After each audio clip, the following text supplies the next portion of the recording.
Кога се појавија на гласачките места во март, регистрираните демократски и републикански гласачи во Аризона беа јасни за тоа кого би сакале нивната партија формално да номинира за претседателската трка во 2024 година. Џо Бајден, мислам дека тој е единствениот кандидат кој ни нуди слобода, демократија, слобода за сите, а не само за луѓето кои гласаат за него. Гласав за Доналд Трамп. Верувам дека тој е единствениот кој е подготвен да се заложи за уставот како што е напишан и тој е единствениот што е нападнат од сите други поради таа причина. Политичкиот екстремизам и заканите за демократијата се најважните проблеми со кои се соочуваат САД според гласачите анкетирани од Ипсос во средината на април. Демократите се загрижени за авторитарност. Навистина, демократите кога велат да се спаси демократијата, тие навистина велат дека е спасување на демократијата од Трамп. Ова го нарекуваме гласање против Трамп, според нашата проценка тој е околу 25% од возрастната популација. Независните се на страната на демократите во нивните грижи, но републиканците заштитата на демократијата ја гледаат од поинаков агол.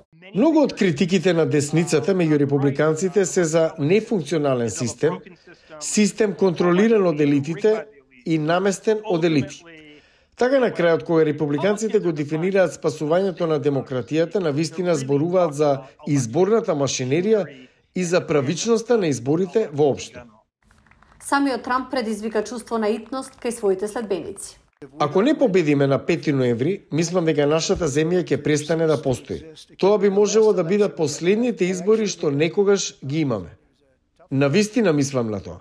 Во неговата кампања за повторен избор, претседателот Џо Бајден исто така предупредува за ризиците што ги гледа во враќањето на Трамп во Белата куќа. Нашата демократија е навистина загрозена.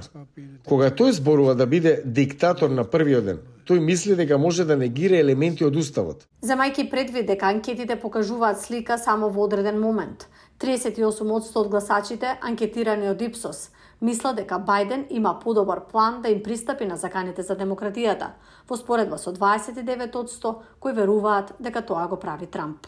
Бајден е кандидат од естаблишмент. Тој е лице на естаблишментот. На него се гледа како на ред и стабилност. Трамп, поконкретно, некако го представува тоа отстапување од естаблишментот. Освен заштитата на демократијата, анкетираните гласачи ги ставија економијата и имиграцијата како нивни главни грижи пред изборите.